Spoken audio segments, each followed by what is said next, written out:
Poor girl hugs Mafia boss by mistake.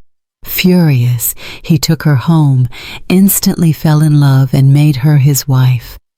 The ballroom glittered like a chandelier exploded across the ceiling, 1,000 crystal prisms fracturing the light into sharp, expensive rainbows. Ava Gales clutched her borrowed clutch purse like a life raft, the cheap sequins on her thrift store dress catching the glow in a way that only made her feel more counterfeit. The air was thick with perfume, oud and jasmine and something metallic, like money itself had a scent. Laughter dubbed in sophisticated clusters, the kind that never quite reached the eyes. She didn't belong here, not among the diamond cuffs and the tailored suits that cost more than her annual rent. "Relax," her friend Mia had said, dragging her through the marble foyer of the Grand Meridian Hotel. "It's just a cocktail party, free champagne, networking." Mia worked as a junior event planner for the hosting firm. Ava worked double shifts at a downtown diner. The gap between them had never felt wider than tonight.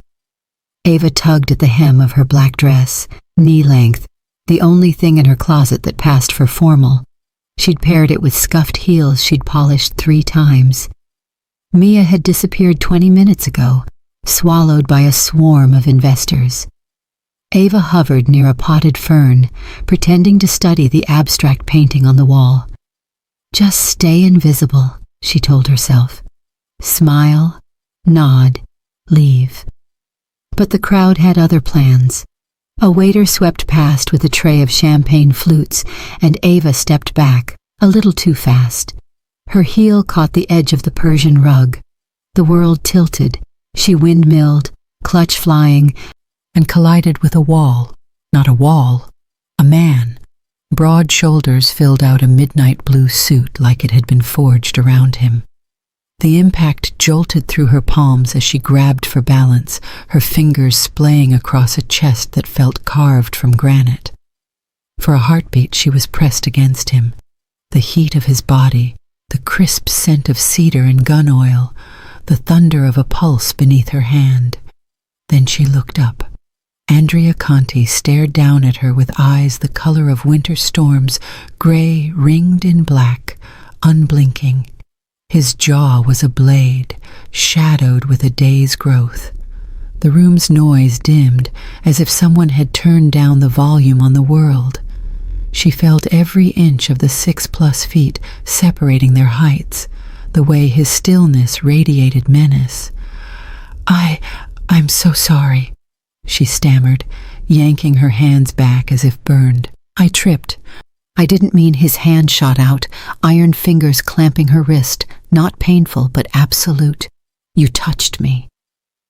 The words sliced through the air, low and lethal. Around them, conversations faltered. Heads turned. Ava's heart slammed against her ribs. "It was an accident." "Accidents," he said, voice velvet over steel, "have consequences." She tried to step back, but his grip tightened just enough to remind her who held the power. His gaze raked over her, the cheap dress, the trembling lips, the flush climbing her throat. Something flickered in his eyes, rage, yes, but something else. Recognition? Curiosity? It vanished as quickly as it came. "Sir," a bodyguard materialized, black suit blending with the shadows. Andrea didn't look away from her. "Car. Now." He released her wrist, but didn't step back. The absence of his grip felt colder than the contact. Ava's mouth went dry. "Wait. Move." The single syllable cracked like a whip. She moved. The crowd parted as if an invisible force pushed them aside. Andrea's hand settled at the small of her back, not guiding, hurting. His touch burned through the thin fabric. She caught glimpses. A woman's wide eyes, a man's knowing smirk, Mia's startled face across the room. Ava tried to signal help, but Mia was already being steered away by a colleague. Outside, the night air hit like a slap. A black Maybach idled at the curb, engine purring. The bodyguard opened the rear door. Andrea's hand pressed harder. "Get in." "I don't even know you," Ava whispered, panic clawing up her throat. "You will." She hesitated 1 heartbeat. His eyes narrowed. Something in them, dark, hungry, and authority-filled, made her obey. She slid across cool leather. The door shut with finality. Andrea folded himself in beside her, the car dipping under his weight. The partition rose, sealing them in a cocoon of silence. The city lights blurred past tinted windows. Ava hugged her arms to her chest. "Where are you taking me?" He didn't answer, just watched her, unblinking. The silence stretched, thick with unspoken threats. She tried again. "My friend, she'll worry. The police will find nothing." His voice was quiet, almost conversational. "You hugged me, Kara. In my world, that's a declaration."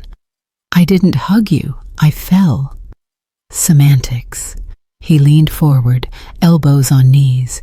The overhead light carved shadows across his face. "You put hands on Andrea Conti in front of witnesses. Do you know what that means?"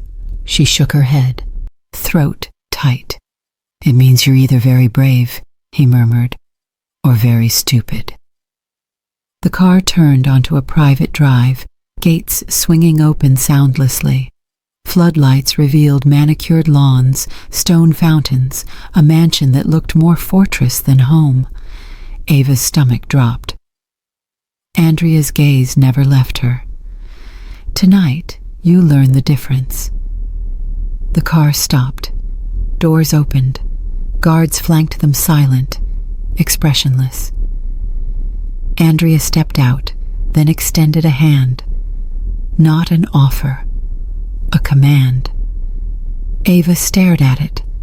Long fingers, a faint scar across the knuckles, the same hand that had held her wrist like a promise. She placed her trembling fingers in his. He pulled her out, grip firm but not cruel. The night air smelled of jasmine and impending storm. Somewhere, thunder rumbled. "Welcome home," he said softly. And Ava knew, with a certainty that chilled her bones, that nothing would ever be the same. The mansion swallowed light. Floodlights carved the facade into slabs of pale stone, but inside, the windows were black mirrors reflecting only the night. Ava's heels clicked on the gravel, like a metronome counting down to something irreversible. Andrea's hand still circled her wrist, no longer iron, but not gentle either. He guided her up the steps between 2 guards whose faces might have been carved from the same marble as the columns. The front doors, tall enough for giants, swung inward without a sound. A cavernous foyer opened before them, twin staircases spiraling upward, a chandelier the size of a car dripping crystal like frozen tears. The air was colder here, scented with lemon polish and something darker, gun oil again, or maybe her imagination. Andrea released her. The absence of his grip left her skin tingling. "Stay close," he said, not a request. Ava hugged her elbows. "I want to go home." He didn't answer, just started walking. She followed because the alternative was being left with the guards, whose eyes tracked her like crosshairs. They passed beneath an archway into a corridor lit only by sconces. Portraits glared down, Conti ancestors in oil and judgment. Their footsteps echoed. Andrea's stride was unhurried, predatory. Ava's pulse matched the rhythm. He stopped at a set of double doors, mahogany, carved with vines and wolves. He pushed them open. A library, floor-to-ceiling shelves, rolling ladders, the faint crackle of a fire in a hearth large enough to roast a boar, leather and old paper and smoke. A single lamp burned on a desk the size of her childhood bedroom. Andrea shrugged out of his jacket, tossed it over a chair. The white shirt beneath stretched across shoulders that had no business existing outside a battlefield. He rolled his sleeves once, twice, revealing forearms corded with muscle and a tattoo, black ink, a serpent devouring its tail. He poured 2 fingers of something amber into a crystal tumbler, didn't offer her one. Sit. Ava stayed standing. Tell me why I'm here. He took a slow sip, eyes never leaving her. You touched me. I fell. In public, in front of men who would sell their mothers for a sign of weakness. His voice was low, almost conversational, but every word landed like a stone. You put your hands on me.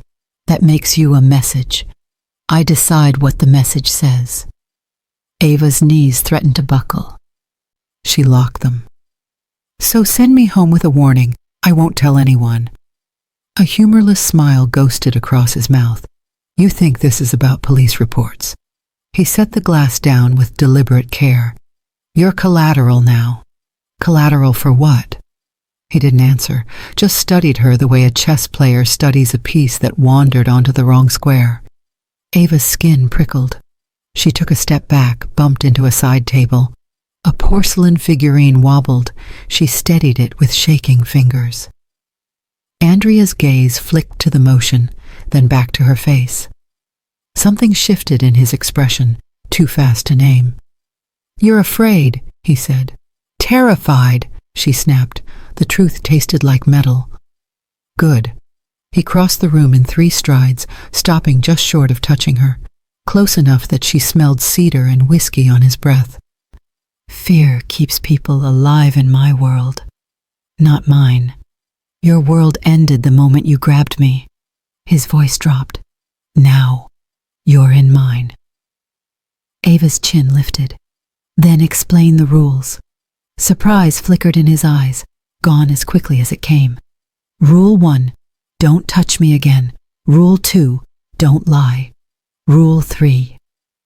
He leaned in, voice a thread of smoke.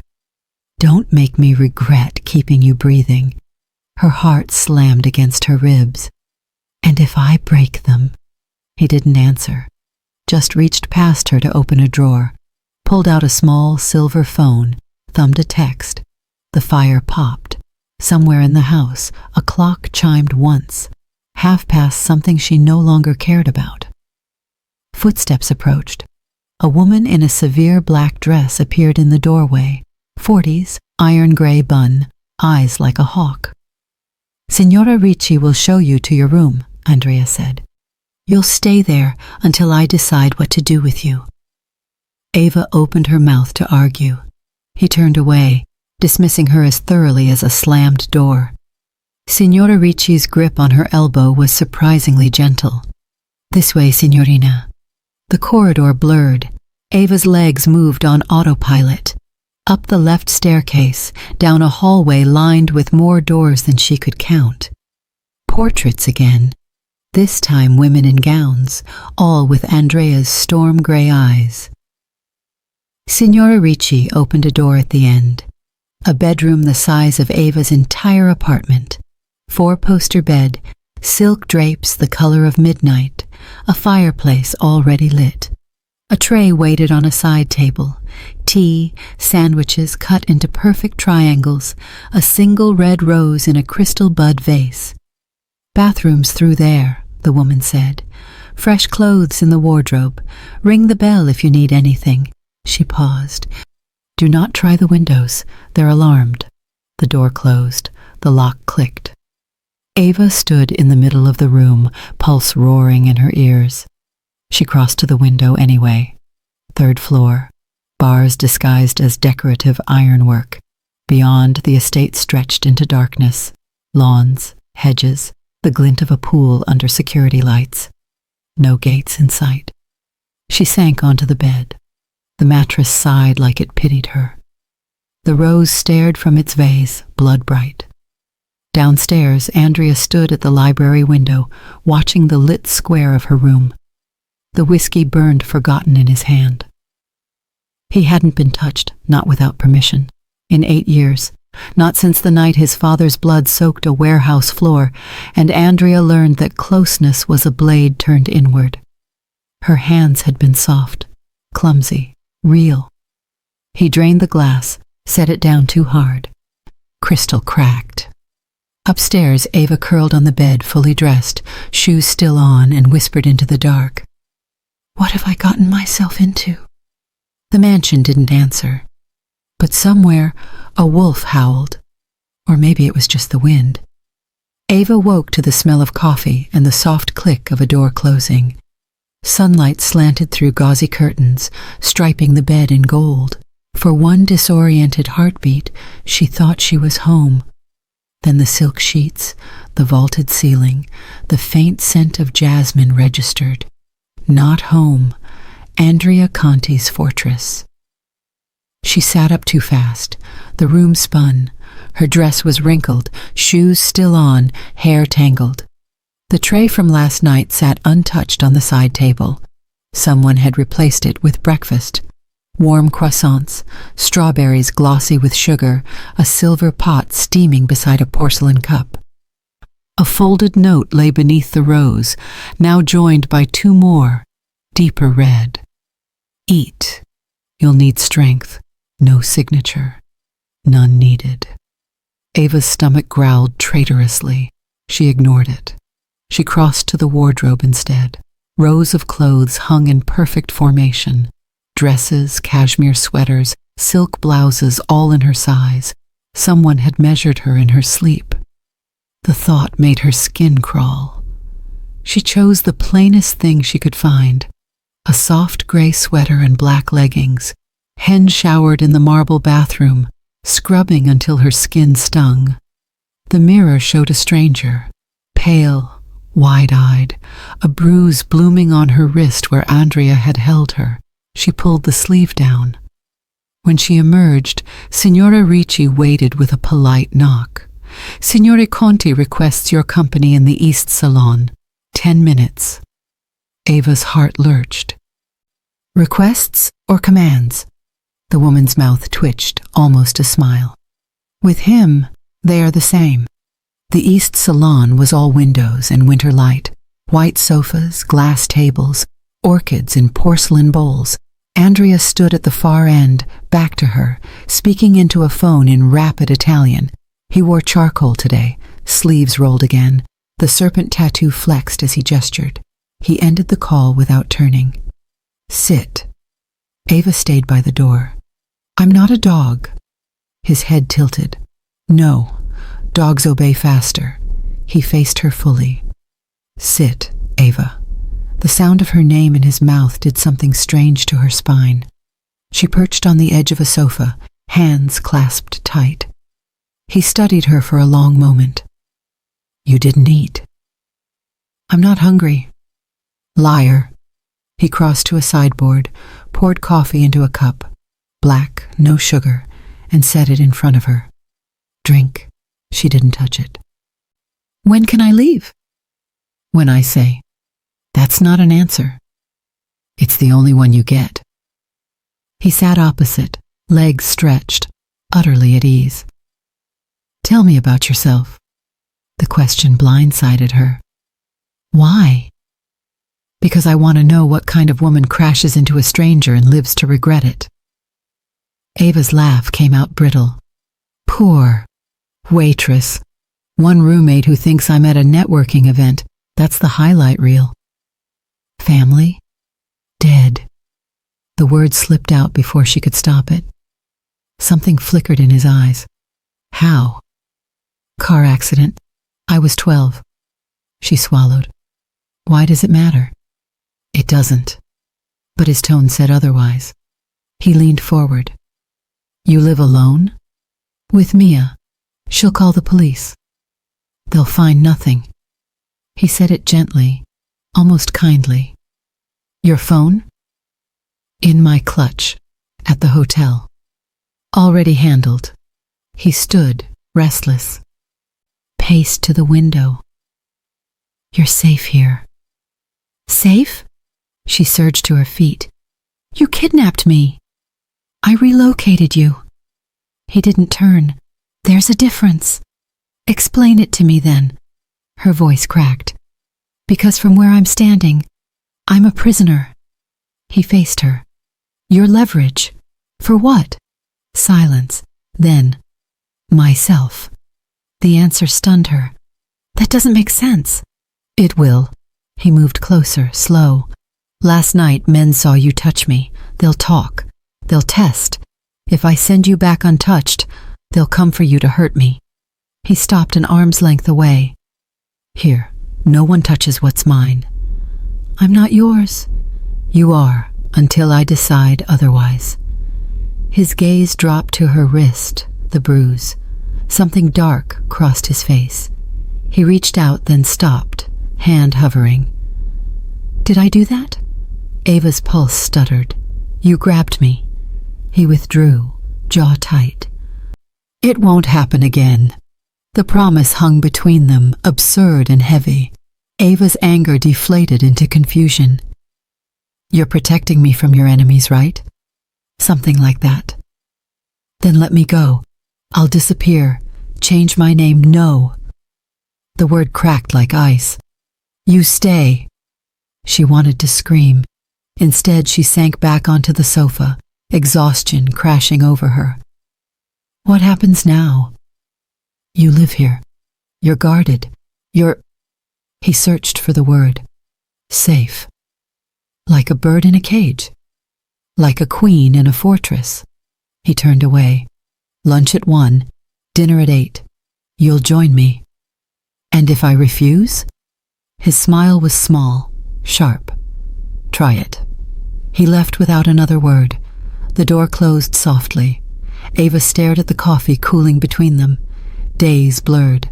She learned the mansion's rhythms, guards changing shifts at dawn and dusk, the distant clatter of a kitchen she never saw, the way the light moved across her room like a sundial. Signora Ricci brought meals, books, even a sketch pad when Ava mentioned art in passing. No phone, no internet, no news of the outside world. Andrea was a shadow there, then gone. She'd catch glimpses, him in the gym at 5 a.m., shirtless, fists pounding a heavy bag until sweat flew, him on the terrace at midnight, cigar glowing, speaking low into a satellite phone, him watching her from doorways, silent as smoke. He never touched her again, not even accidentally. But the watching never stopped. One afternoon, she wandered into the greenhouse, glass walls, humid air thick with orchids and citrus. She was tracing the vein of a leaf when his voice came from behind her. You like plants? She spun. He leaned against the doorframe, arms crossed. They don't lie, she said. Everything lies eventually. He stepped inside. But plants are honest about what they need. Ava's fingers tightened on the leaf. What do you need, Andrea? The question hung. He didn't answer, just studied her, head tilted. Walk with me. It wasn't a request. They moved through the aisles, his shoulder brushing a bloom, her hip grazing a table. The air smelled green and alive. You hate it here, he said. I hate being a prisoner. You hate not understanding. She stopped. Then help me understand. He faced her. Sunlight fractured through the glass, painting them in shards of gold. 8 years ago, my father was killed, gutted in front of me for showing weakness kissing my mother goodbye in public. Since then, no one touches me, no one gets close. It's law. Ava's breath caught. And I broke it. You shattered it. His voice was rough, in front of 20 capos who've been waiting for a crack. So keep me here forever? No. He stepped closer. Until the crack seals. Until they forget. And if they don't, his eyes darkened. They will. Something in his tone made her shiver. Not fear, something else. Curiosity. the forbidden pull of a man who'd built walls so high even he couldn't see over them. That night, dinner was in the small dining room. Candlelight, linen napkins, pasta so perfect it tasted like sin. Andrea sat at the head, tie loosened, watching her twirl spaghetti. "You're left-handed," he observed. "You're observant." A faint smile. "Tell me something true, Ava." She set down her fork. "I'm terrified of thunderstorms." He nodded as if filing it away. "I hate silence." The admission surprised her. "This house is never silent. It's loud with things unsaid." They ate in quiet after that, but it wasn't empty. It was full of watching, of forks pausing mid-air, of eyes meeting across candle flames, of the slow realization that the space between them was shrinking. Later, in her room, Ava stood at the window. Rain lashed the glass, thunder rumbling like distant artillery. She jumped at a crack of lightning. A soft knock. The door opened. Andrea filled the frame, hair damp, shirt unbuttoned at the collar. "You said thunderstorms," he murmured. "I'm fine." "You're shaking." He crossed the room in 3 strides. Didn't touch her, just stood behind her, close enough that she felt his heat. Lightning flashed again. She flinched. "Breathe," he said against her ear. She did. In, out. The storm raged outside, but inside, something shifted. His presence was a shield, not gentle, but solid. When the thunder faded, he stepped back. "Sleep." He left without another word. Ava crawled into bed, heart racing for reasons she couldn't name. Down the hall, Andrea stood in his own room, staring at the ceiling. The bruise on her wrist haunted him. So did the way she'd leaned just slightly into his shadow. He didn't sleep. Neither did she. Outside, the guards changed shifts. Inside, the mansion held its breath. And in the space between fear and fascination, something dangerous took root. Rain came down in sheets, drumming the glass roof of the conservatory like impatient fingers. Ava sat on the wrought iron bench among the orchids, sketchpad balanced on her knees, charcoal smudging her fingertips. The storm had trapped her here for 2 days.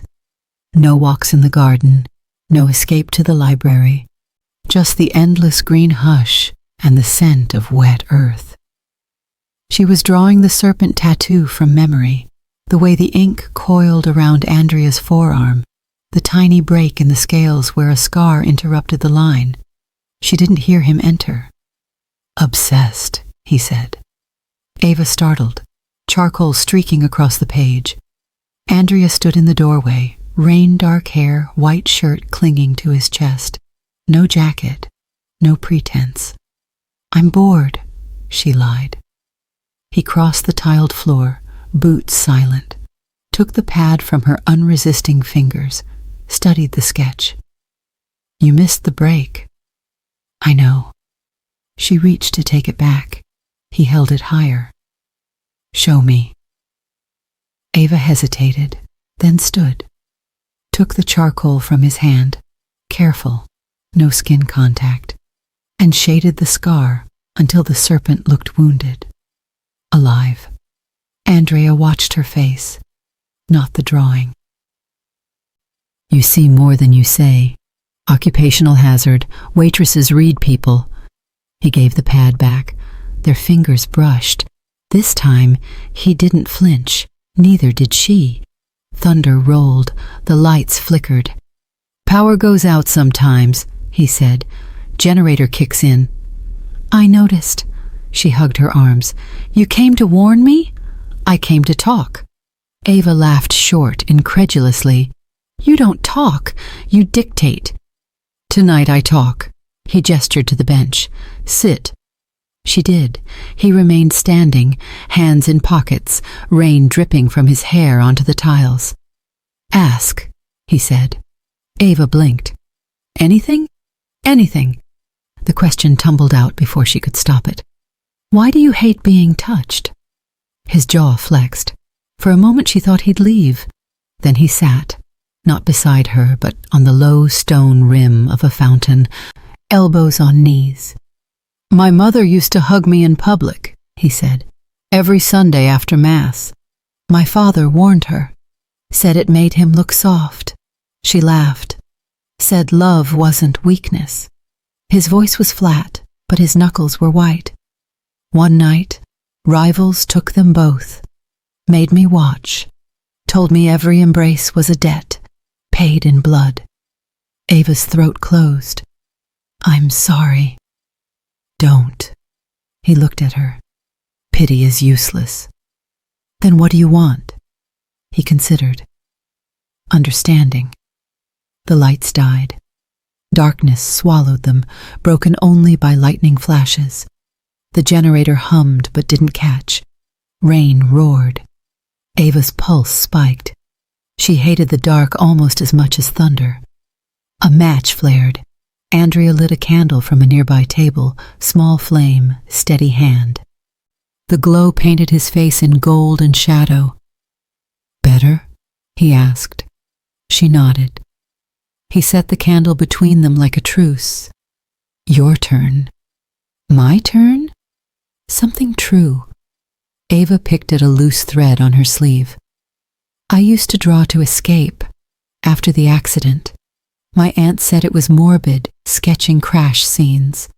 I said it was the only way I could hold them. Andrea was quiet. Then, show me.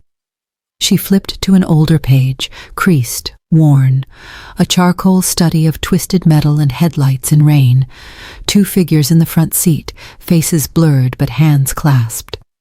He studied it a long time. You loved them. Still do. Silence stretched, companionable for once. Rain softened to a whisper. Why did you keep me? She asked suddenly. He didn't pretend to misunderstand.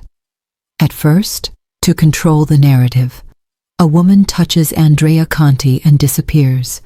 Message sent. And now? His gaze met hers. Now I'm not sure. Lightning flashed. In the white glare she saw it. Vulnerability, raw and fleeting. Then, darkness returned. Ava's heart thudded. You could let me go. Say I ran. No one would know. They'd know. His voice was rough. And I'd know. Another silence. The candle guttered. She stood. I should go.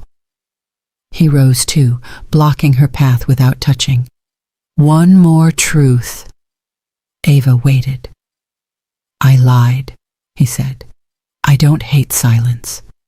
I hate what it reminds me of. He stepped aside.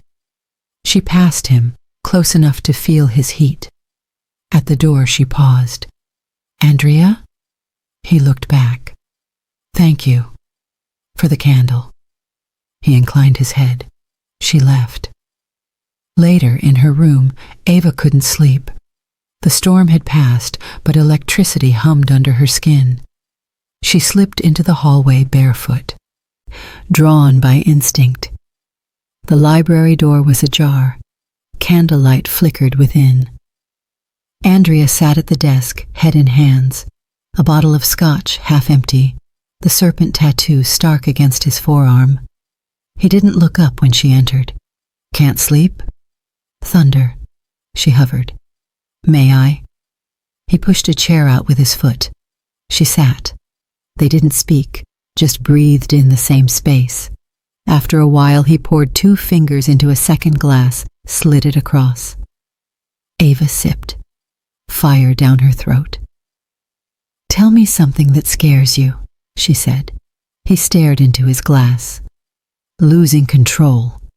Define control. A humorless laugh. Everything. Everyone. The idea that one mistake. He stopped. One hug, she finished softly. His eyes snapped to hers. Yes. Ava set her glass down. I'm not your mother, Andrea. And you're not your father. No, he said. I'm worse. I don't believe that. You should. She leaned forward. Then prove me wrong. Silence. Then he reached across the desk, not fast, giving her time to pull away. His hand settled over hers, palm to knuckles, warm, calloused, trembling just slightly. Ava's breath caught. She didn't move. Minutes passed. The candle burned lower. Finally he spoke, voice barely audible. Your hands are cold. Yours aren't. He turned her hand palm up, traced the lifeline with his thumb. When you grabbed me at the party, I felt it here. He pressed her fingers to his chest, over his heart. It raced. Like a crack in armor I didn't know was rusted. Ava swallowed. And now? Now the crack's spreading. He released her, stood. Go to bed, Ava. She rose on shaky legs. At the door she looked back. Andrea? He met her eyes. The crack isn't a weakness. It's where the light gets in. She left him staring at the candle, flame reflected in storm-gray eyes. The next morning breakfast waited as usual, but the note was different. Greenhouse, 11 a.m., bring the sketch pad. Ava arrived to find an easel set up, fresh paper, and a box of pastels. Andrea leaned against a table, arms crossed. You said you draw to escape, he said without greeting. Draw something that isn't escape. She hesitated, then chose a burnt sienna pastel, began with broad strokes, his shoulders, the line of his jaw, the serpent. He didn't move. Let her study him. Hours passed. The sunlight shifted. When she stepped back, the portrait stared at her fierce, haunted human. Andrea studied it. You see too much. I see you. He took the pastel from her fingers, added a single line, a crack through the serpent's eye. Then set it down.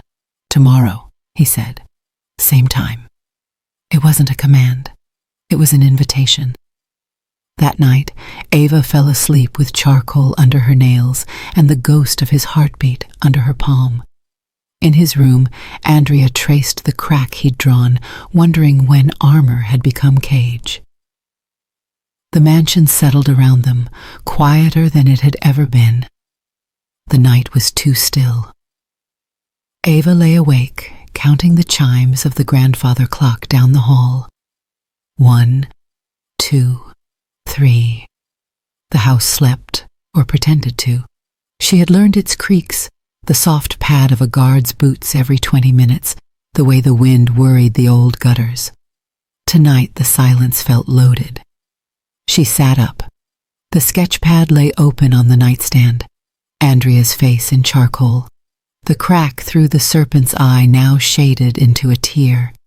She had drawn it after dinner, after he'd asked, almost shyly, Will you show me tomorrow? And she'd nodded before thinking. Tomorrow suddenly felt too far away. She slipped from bed, bare feet on cool parquet. The hallway was dim, lit only by low sconces.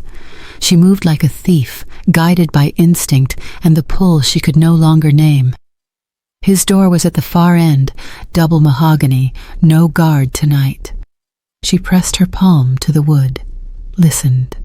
Nothing. The handle turned. The room was vast, darker than hers. A sliver of moonlight cut through half-closed blinds, striping the bed. Andrea sat on the edge, elbows on knees, head bowed, shirtless. The serpent coiled over muscle and scar, catching silver light. He didn't startle when the door clicked shut behind her. Bad dream? His voice was gravel. Couldn't sleep. She stayed by the door. You either. He exhaled. Some nights the past is louder than the present. Ava crossed the room slowly, stopped 3 feet away. "Tell me about the past." He looked up. Moonlight carved hollows under his eyes. "You want the monster's origin story? I want the man's." A muscle jumped in his jaw. Then he spoke, low and steady, like confession to a priest who wouldn't absolve him. 25. My father's right hand. I thought loyalty was love. Then I watched him bleed out on concrete because he kissed my mother goodbye. I held her while she died in my arms. Same night, same blade. His fingers flexed, remembering. I was supposed to take over. Instead, I learned affection is leverage. Touch is a death sentence. Ava's throat ached. "So you built walls. I built a fortress." He met her eyes. "Then you tripped into it." Silence stretched. She took one step, another, until her knees brushed his. "I'm not asking you to tear them down," she whispered. "Just open a door." His laugh was bitter.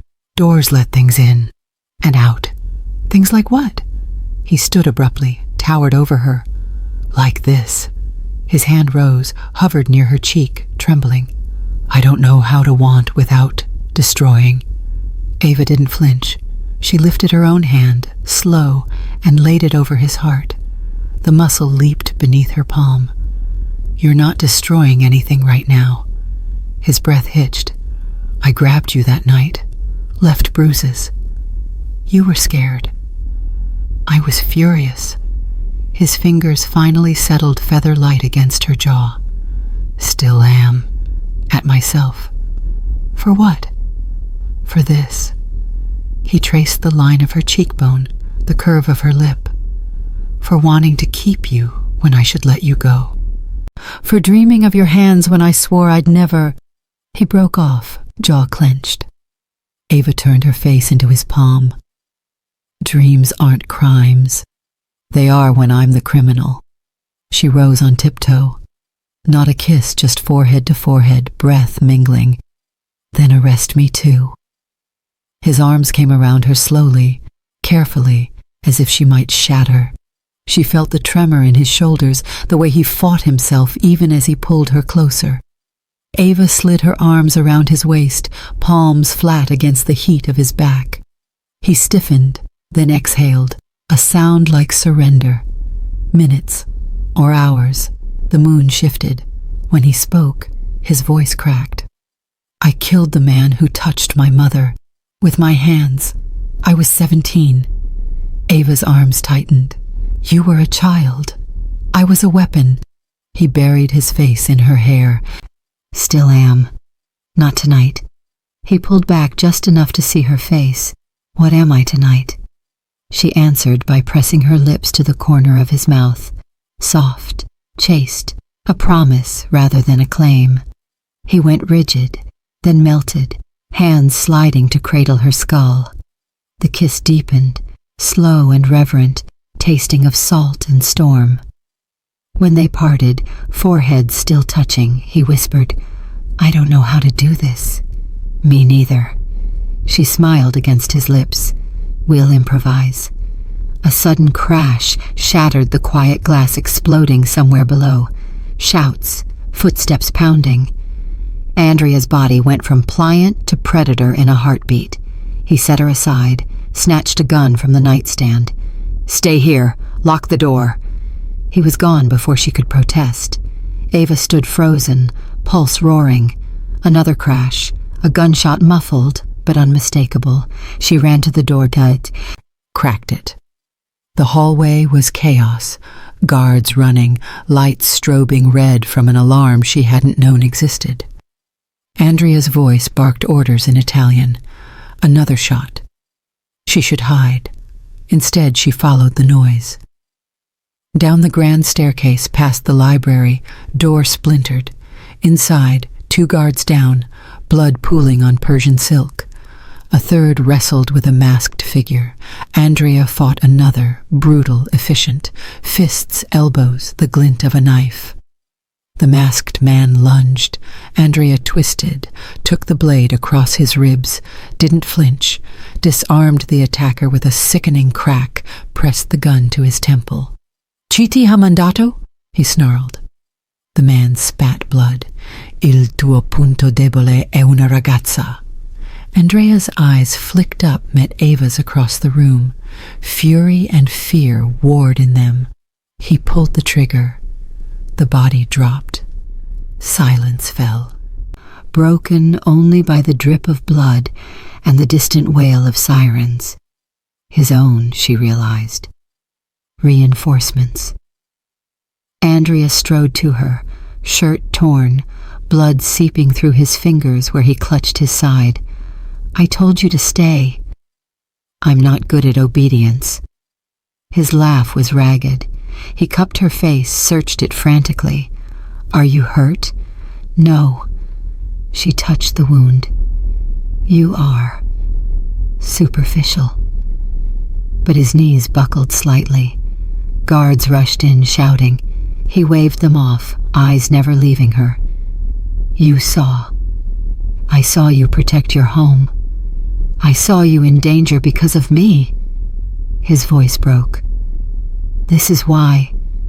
"Don't." She pressed her hand over his heart again. It thundered. "Don't push me away because you're scared." "I'm not scared. He swallowed. "I'm in love with you, and it will kill you." Ava's breath caught. The room spun. Blood, death, sirens. But his words were the loudest thing.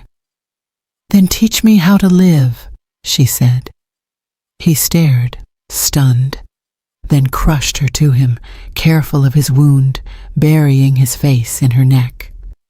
"Dio, Ava." Guards cleared the room. Someone draped a blanket over her shoulders. Andrea refused a medic until she was seated, until he'd checked every inch of her himself. Later, in the infirmary's sterile white, antiseptic sting, he let the doctor stitch him while she held his hand. 12 stitches. He didn't flinch. When they were alone, he traced her knuckles. "I meant it. Every word." "I know." She leaned her forehead to his. "I'm not running." "You should." "I won't." He closed his eyes. "Then stay. Not as a prisoner. He struggled. "As mine, by choice." Ava kissed the inside of his wrist, right over the serpent's head. "Yes." Outside, dawn bled pink across the estate. Inside, the fortress cracked wide open, and for the first time in 8 years, Andrea Conti let someone hold him while he slept. The estate was a war zone at sunrise. Shards of glass glittered across the marble foyer like spilled diamonds. Blood had dried to rust on the Persian rug. Guards moved in tight, silent clusters, radios crackling. Andrea stood at the center, shirtless, stitches stark against his ribs, issuing orders in clipped Italian. His voice never rose, but men jumped. Ava watched from the staircase, blankets still around her shoulders. She felt the shift. The house had been breached, and the breach had a name. Il tuo punto debole è una ragazza. Your weakness is a girl. She was the crack in the fortress now. Andrea's gaze found her. He crossed the foyer in 4 strides, took her elbow. "Infirmary." "Now." "I'm fine." "Now." The doctor checked her again, pupils, pulse, the small cut on her forearm she hadn't noticed. Andrea hovered, arms crossed, jaw granite. When the doctor pronounced her unharmed, he exhaled through his nose. "Pack a bag," he told her. "We leave in an hour." "Leave?" Ava's stomach dropped. "Where?" "Safe house. Amalfi. No one knows it." His eyes flicked to the broken library door. "Until I clean this mess." Clean. She knew what that meant. More blood. She touched his arm. "I'm not running. You're not staying here." His tone left no room. Not while they think you're leverage. Ava opened her mouth to argue, then saw the tremor in his hand, the way he kept angled to shield her from the room. He was terrified. The mafia boss, bleeding and barking orders, was terrified of losing her. She nodded. The drive south was a blur of coastline and gunmetal sea. Andrea drove the matte black SUV himself, one guard in front, one behind. He hadn't slept. The stitches pulled when he shifted gears. He ignored it. Ava watched the muscles in his forearm flex around the wheel. "Talk to me. Later. Now." He glanced at her. The hardness softened a fraction. They were Moretti's men. Old debt. Thought they'd send a message. By killing me? By taking you. His knuckles writhed. They failed. Because you killed them. Because I'd burn the world before I let them touch you. The words were quiet, matter of fact, terrifying in their certainty. Ava's throat tightened. And after Amalfi? After I end Moretti. He said it like scheduling lunch. She stared out the window. Cliffs plunged into turquoise. I don't want you to become a monster for me. Too late. No. She turned to him. It's not. You protected me. That's not monstrous. He didn't answer. The safe house perched on a cliff like a secret. White stucco, bougainvillea spilling purple over walls, a terrace cantilevered above the sea. Inside, cool tile, lemon-scented air, a single guard at the gate. Andrea carried their bags himself, refused help. The stitches had to be pulling. He didn't flinch. He set her bag in the master suite ocean view, gauzy curtains, a bed big enough for regrets. You'll stay here. I'll take the couch. Ava caught his wrist. No. His eyes narrowed. Ava, I'm done with separate rooms. She stepped closer. I choose you, all of you, even the parts that scare me. Something cracked in his expression. He cupped her face, thumbs stroking her cheeks. You don't know what you're asking. I know exactly. She rose on tiptoe, kissed the corner of his mouth. Stay. He groaned, surrendered, and kissed her back. Not gentle. Hungry. 8 years of starvation in every stroke of his tongue. He lifted her, set her on the dresser, hands sliding under her thighs. She wrapped her legs around his waist, felt the heat of him through denim. Andrea. A gasp as his teeth grazed her throat. Tell me to stop, he rasped against her skin. Say it, and I will. She tangled her fingers in his hair. Don't you dare. Clothes fell away like shed armor. His stitches pulled. He hissed. She kissed the edge of the bandage, gentle. He shuddered. They moved to the bed, slow, then urgent.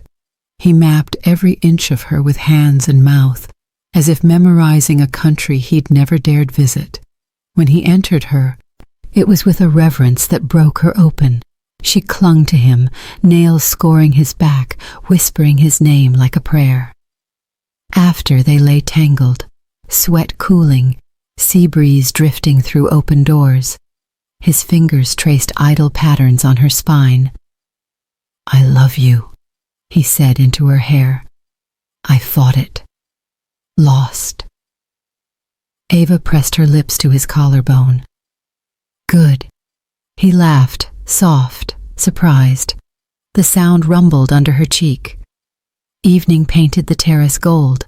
They ate pasta with lemon and chilies, barefoot, wine untouched. Andrea's phone buzzed incessantly. He silenced it. Moretti? She asked.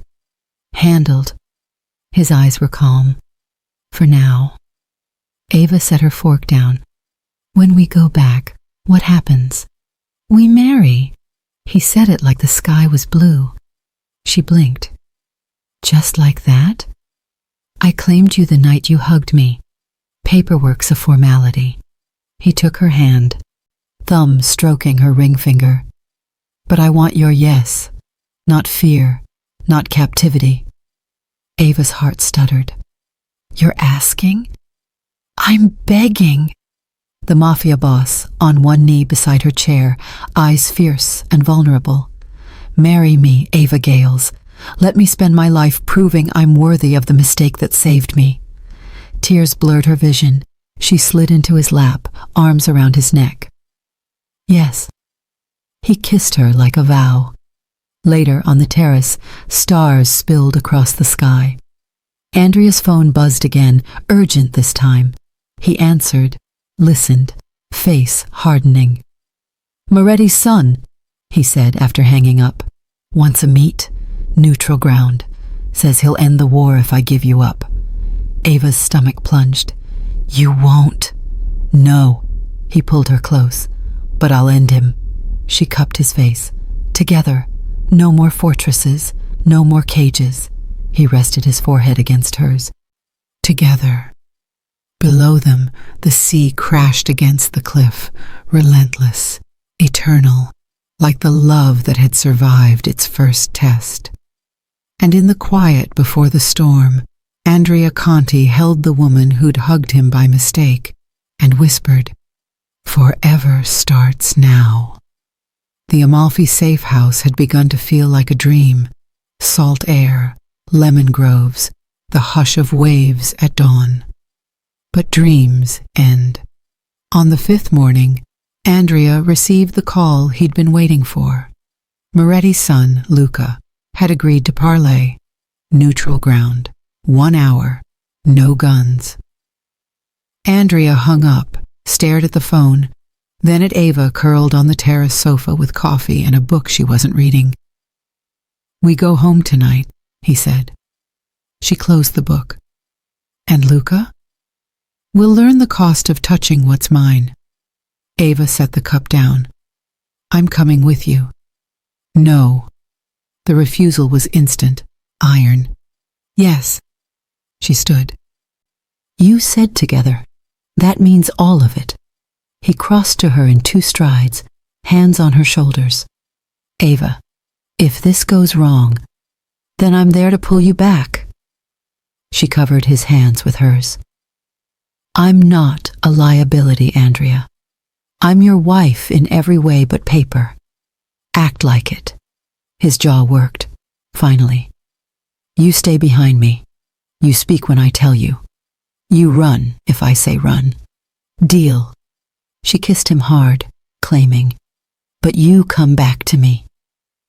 The meet was set in a derelict warehouse outside Naples. Windows shattered, gulls wheeling overhead. Andrea's men ringed the perimeter. Luca's waited across the cracked concrete. No weapons visible. Honor among thieves. Luca Moretti was younger than Ava expected. 28, lean, expensive suit, eyes like his father's corpse. He smiled when he saw her step out of the SUV behind Andrea. The famous hugger, his voice carried, didn't think you'd bring the bait, Conti. Andrea's hand settled at Ava's lower back. It was possessive, protective. Talk fast, Luca. My patience is thin. Luca spread his hands. Simple trade. The girl for peace. My father is old school. Blood for blood. I'm modern. I'll call off the dogs if she walks away. You keep your empire. She keeps her life. Ava felt Andrea tense. She stepped forward before he could answer. I'm not a bargaining chip. Her voice didn't shake. And I'm not walking away. Luca's brows rose. Brave. Stupid, but brave. He looked at Andrea. She speaks for you now? She speaks for herself. Andrea's tone could cut glass. And she says no. Luca sighed theatrically. Then we do it the old way. He snapped his fingers. Nothing happened. Luca frowned, snapped again. Still nothing. From the shadows, Andrea's men emerged, hands raised, grinning like idiots. Luca's crew was already zip-tied, kneeling, a double cross inside a double cross. Andrea smiled, cold. You're not the only one who's modern. Luca lunged. Andrea met him halfway, fist to jaw, knee to gut. They went down hard. Ava's heart seized, but she didn't move. Trust. It was over in seconds. Andrea pinned Luca face down, arm twisted high. Call them off, he growled. All of them, or I break it. Luca spat blood. You'll start a war. War's already here. Andrea leaned close.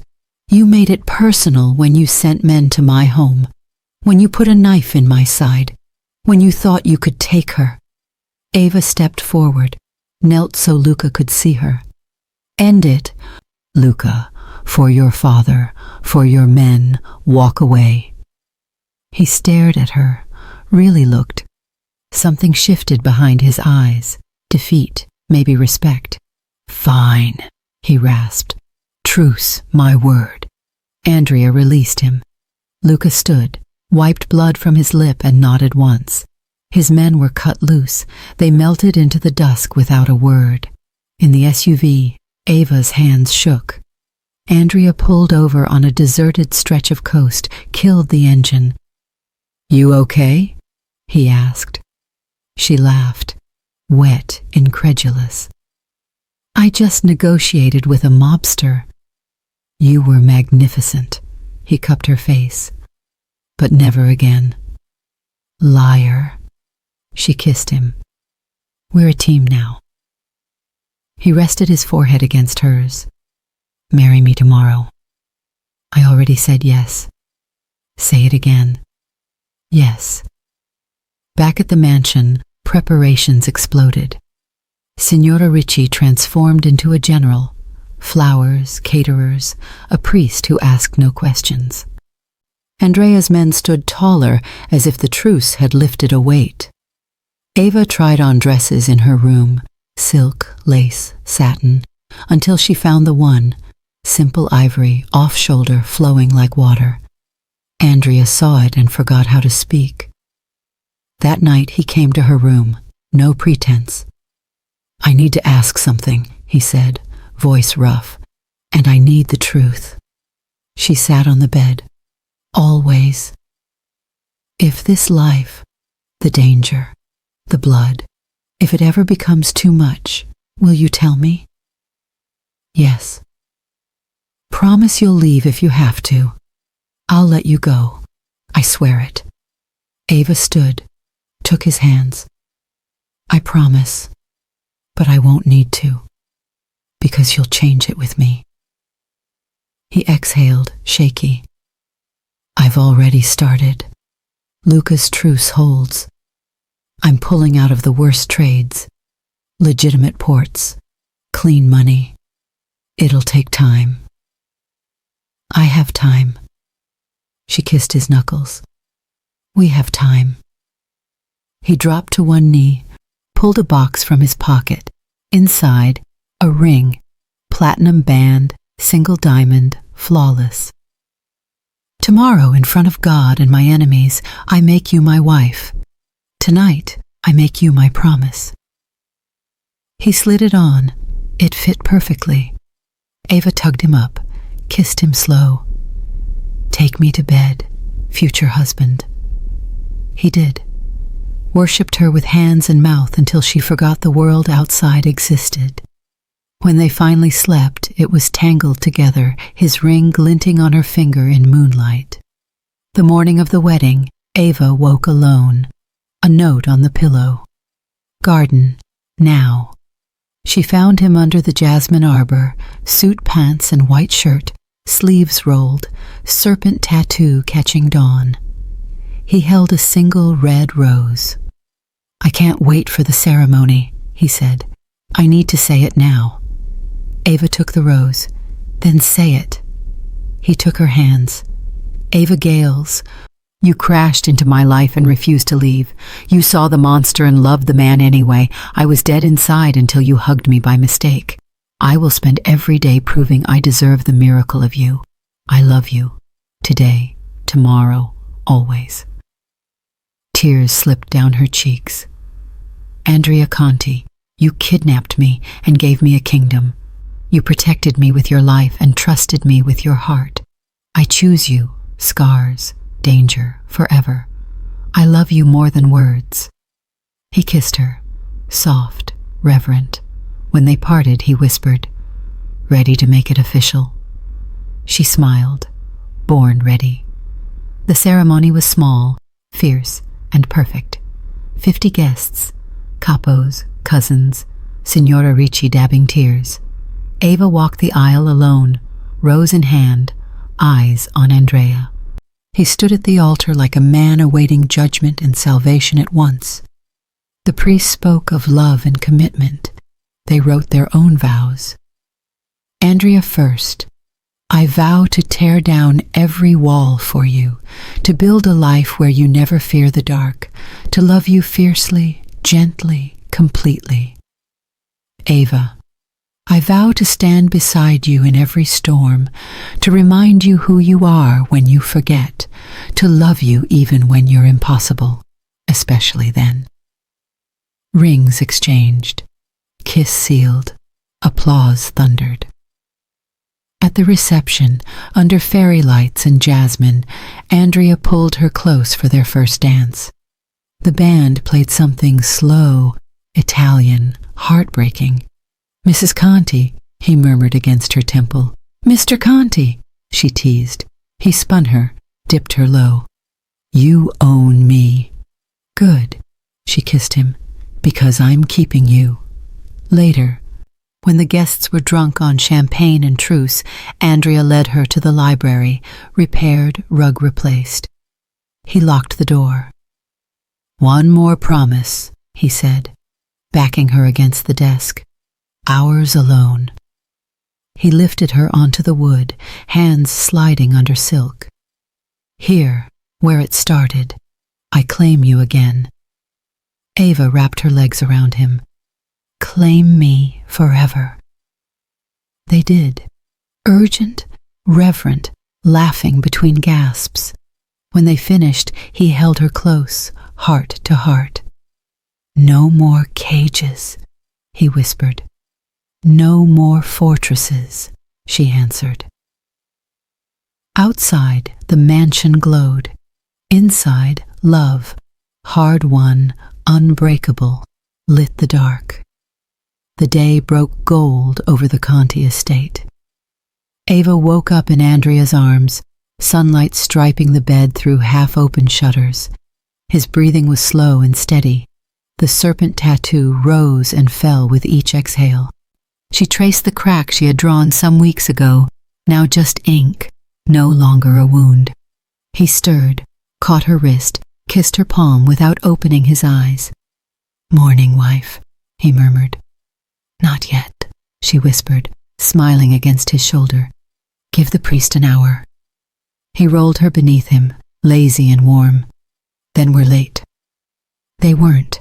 Signora Ricci's knock came precisely at 9, sharp as a gunshot. "Signorina, the dress!" Andrea groaned, buried his face in Eva's neck. 5 more minutes. "Out," the housekeeper ordered through the door. "Both of you. Superstition." He obeyed, grumbling, barefoot, shirtless, stealing one last kiss before disappearing down the hall. Eva laughed until Signora Ricci bustled in with coffee, curls pinned, eyes shining. The gown hung from the wardrobe like liquid moonlight. It was ivory silk crepe, off-shoulder, a whisper of lace at the neckline, simple, unbreakable. Eva stepped into it, the fabric sighed over her skin. Signora Ricci fastened the tiny pearl buttons, tears threatening. "You look like grace itself," the woman said gruffly. Eva met her own eyes in the mirror. No more thrift store girl, just Eva Conti to be. She touched the diamond on her left hand, Andrea's promise from the night before, and smiled. Downstairs, the estate had transformed. The grand salon opened onto the terrace, white roses arching overhead, aisle of pale petals, chairs draped in linen. Beyond, the garden spilled toward the sea. Jasmine, lemon trees, the low hum of bees. 50 guests or so milled in suits and silk, bodyguards in tailored shadows, no weapons visible. Andrea's orders. He waited at the altar beneath a pergola of bougainvillea, black tuxedo severe against the riot of color. The serpent peaked above his cuff, tamed for the day. When he saw her at the terrace doors, the world narrowed to just them. Ava walked alone. No father, no music but the wind and the hush of held breath. Every step echoed the vow she'd made in the garden. I choose you. Andrea's eyes never left her.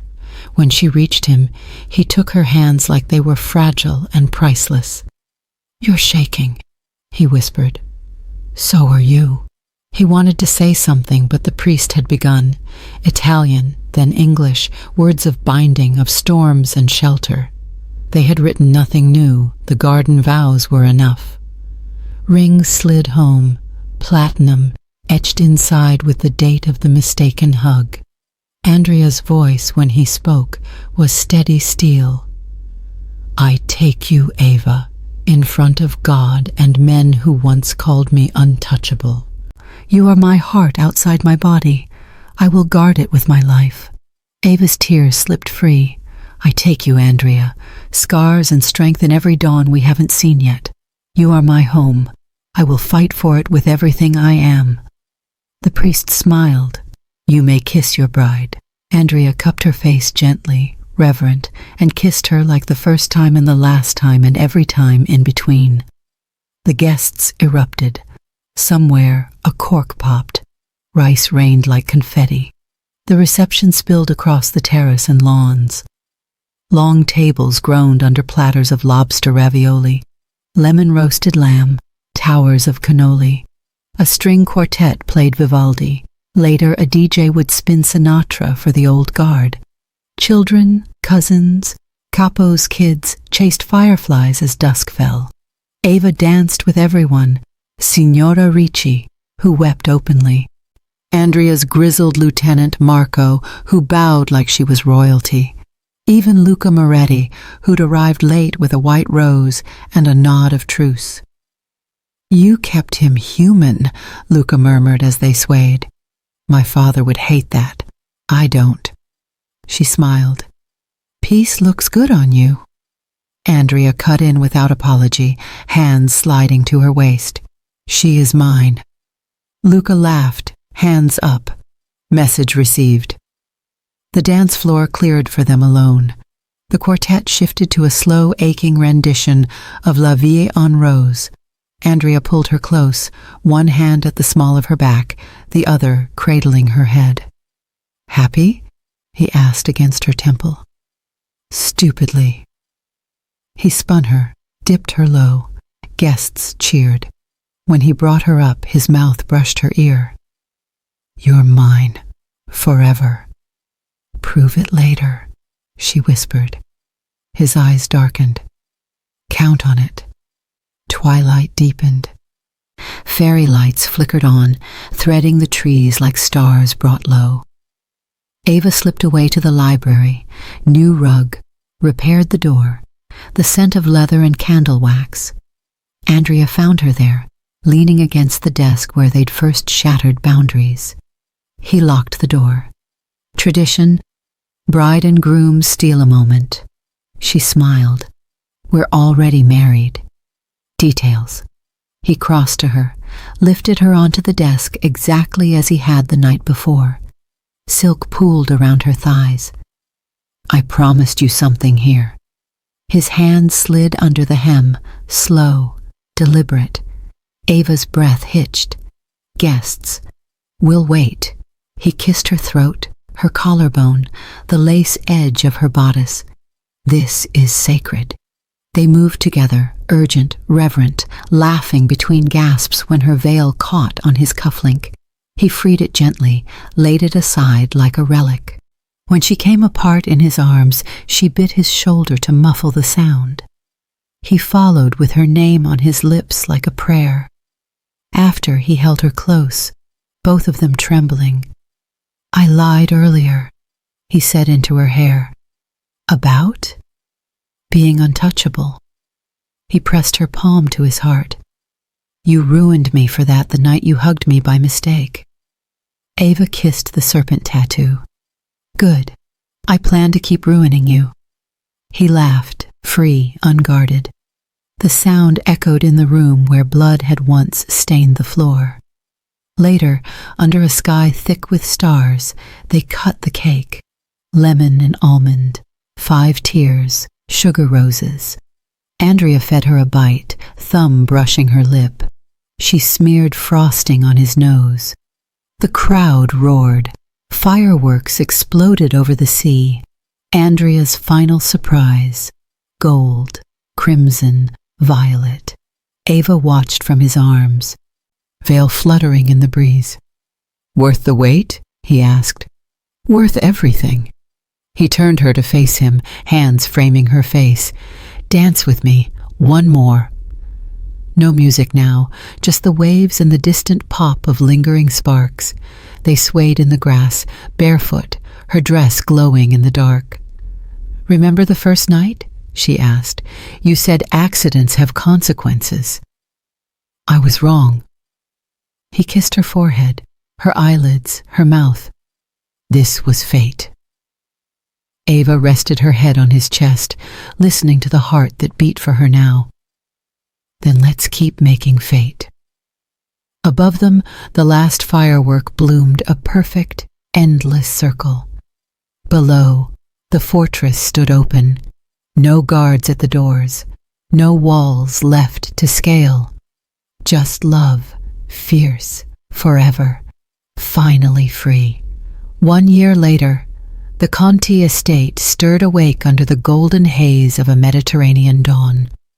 The air thick with the rich, nutty aroma of freshly brewed espresso, mingling with the sharp tang of sea salt carried on the breeze from the cliffs below.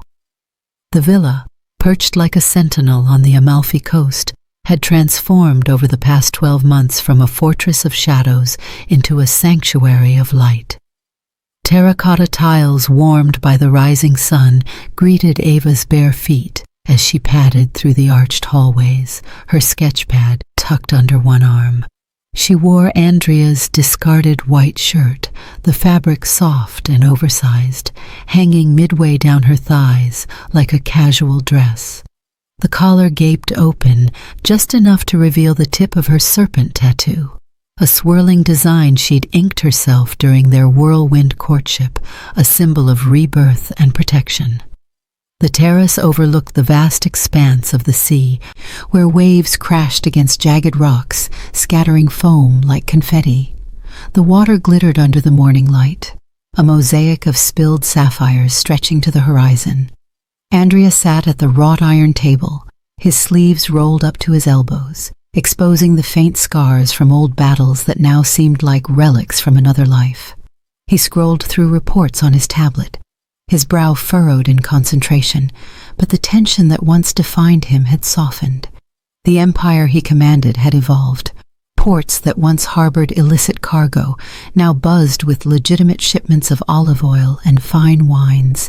The blood trades of yesteryear had been rerouted into sprawling vineyards and luxury real estate developments. Some of the old capos grumbled in private, clinging to the adrenaline of the shadows. But most had followed the money, and the man who had traded raw fear for earned respect. Even Luca Moretti, the Sicilian rival turned uneasy ally, had sent a crate of blood oranges last Christmas. No note accompanied it. None was needed. It was a silent acknowledgement of the new order. Ava's shadow fell across the table, and Andrea looked up, his storm-gray eyes lighting with that familiar spark. "Morning, wife," he said, his voice a low rumble, laced with affection. "Morning, husband." She leaned down, stealing his coffee cup with a mischievous grin. The liquid was hot and bitter on her tongue as she took a sip before handing it back.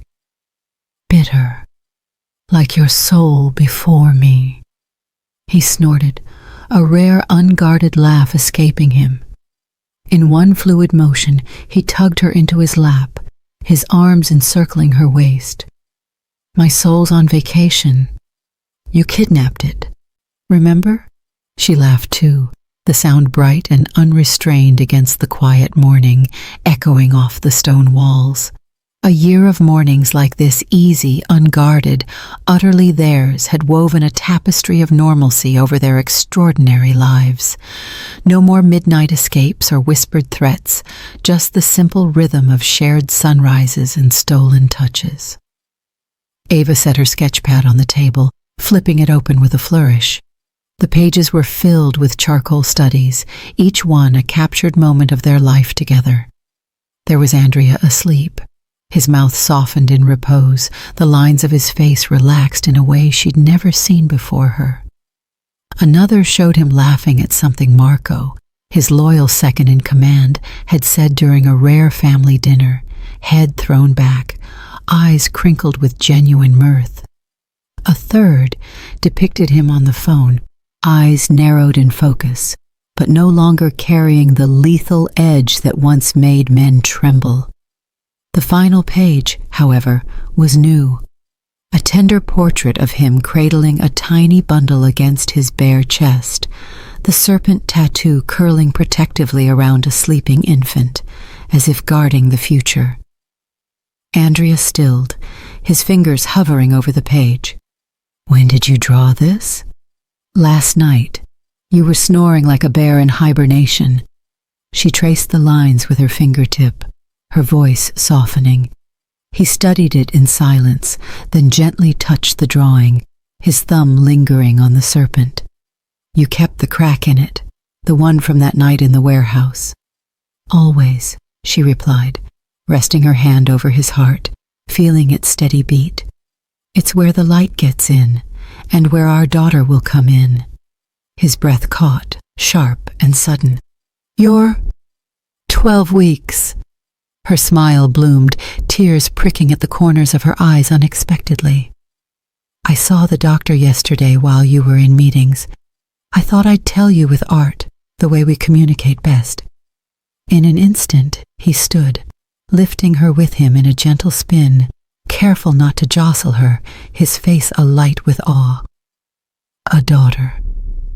Or a son," she teased, though her intuition whispered otherwise. "But I'm betting on a daughter, someone feisty enough to keep you in line." He kissed her slowly, deeply, the kiss of a man who had discovered that gentleness was its own form of strength, forged in the fires of redemption. "You already do that, amore mio." The afternoon sun beat down on Naples as they navigated the bustling streets to a discreet clinic tucked away in a quiet alley, far from prying eyes. Andrea had insisted on extra security, his protective instincts already heightened. Inside the dim room, he held Ava's hand so tightly that the nurse glanced over with a knowing smile. "First-time parents?" she asked warmly. "Something like that," Andrea murmured, his gaze fixed on the screen as it flickered to life.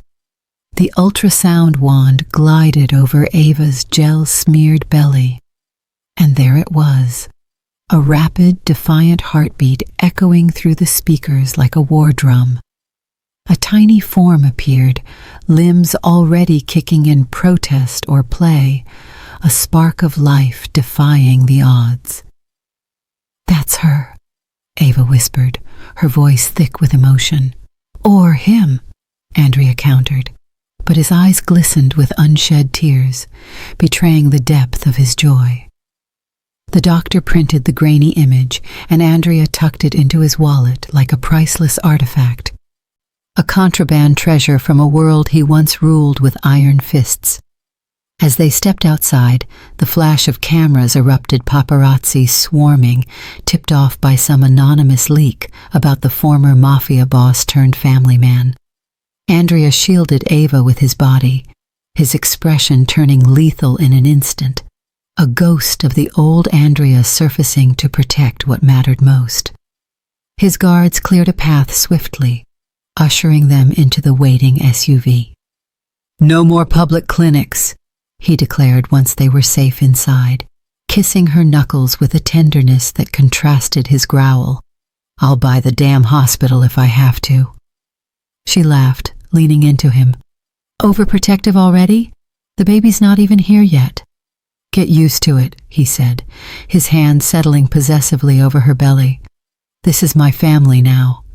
Nothing touches you without going through me. Evening descended with a soft veil of twilight, bringing a small, intimate gathering to the villa's grand dining room.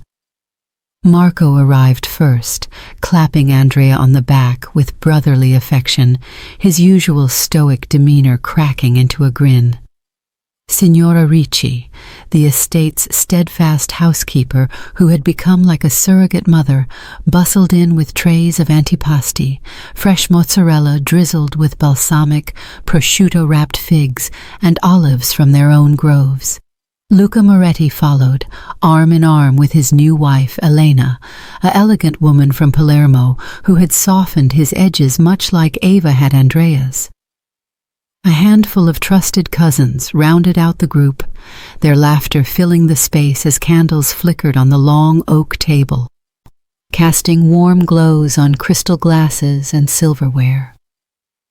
Ava wore a flowing emerald silk dress that skimmed her faint curve, while Andrea donned a tailored shirt, pride radiating from him like a second skin.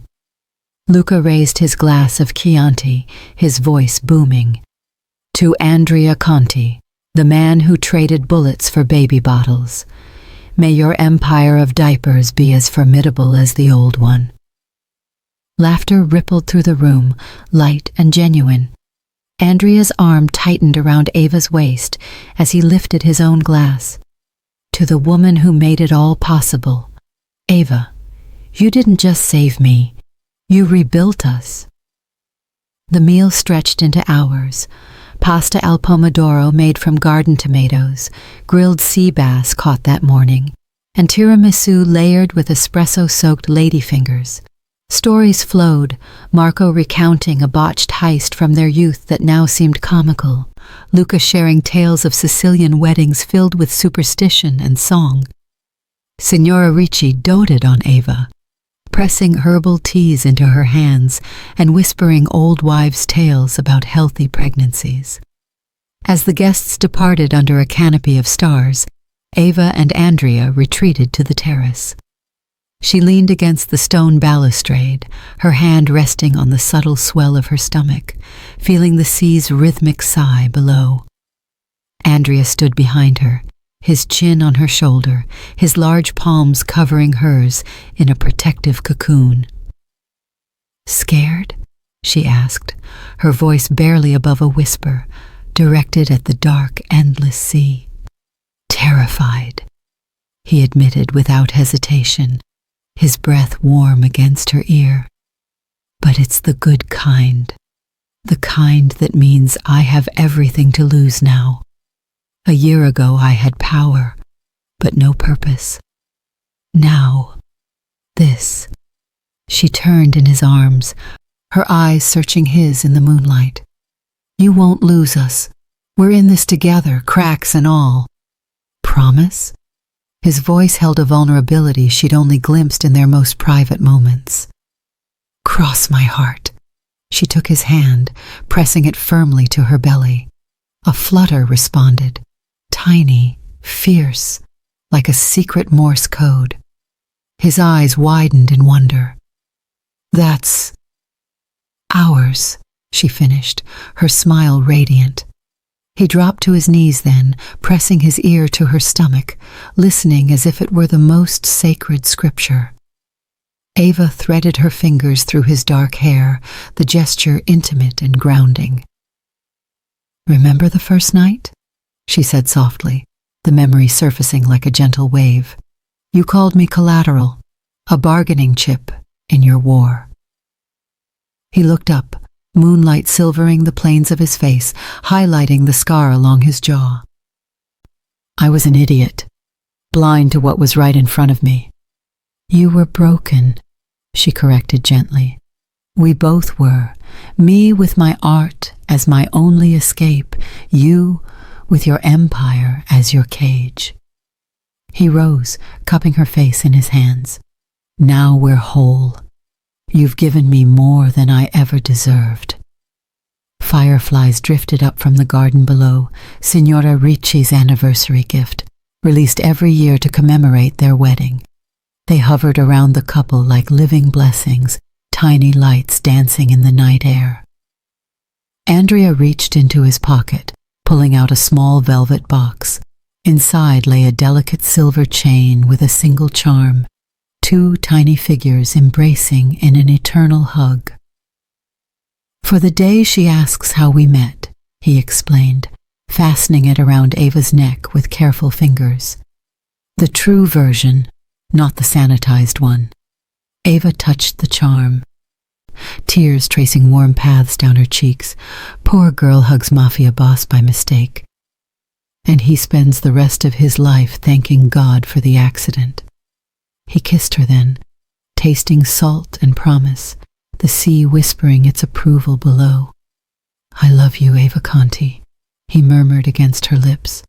"Every version of you, past, present, the mother of my children." "I love you, Andrea Conti," she replied, her voice steady and fierce. "Every crack, every scar, every dawn we wake up together." Inside the villa, a nursery awaited its occupant. Pale blue walls painted by Ava herself, a crib hand-carved by Andrea during quiet evenings, its wood smoothed by his calloused hands. A mobile of paper cranes dangled from the ceiling, each one folded by Ava on sleepless nights, symbols of peace and longevity. The fortress that once echoed with commands and conspiracies had become a home, filled with the promise of laughter and tiny footsteps. In the hush between heartbeats, Ava hugged him deliberately, fiercely, forever. No mistake this time, just love, just fate, just theirs. Thank you for staying with me until the very end of this incredible journey. If this story touched your heart, wait until you see what's coming next. It's even more powerful and inspiring than you can imagine. So don't go anywhere. Click on that video showing on your screen right now to dive into another amazing story that will absolutely blow your mind. Trust me, you won't regret it.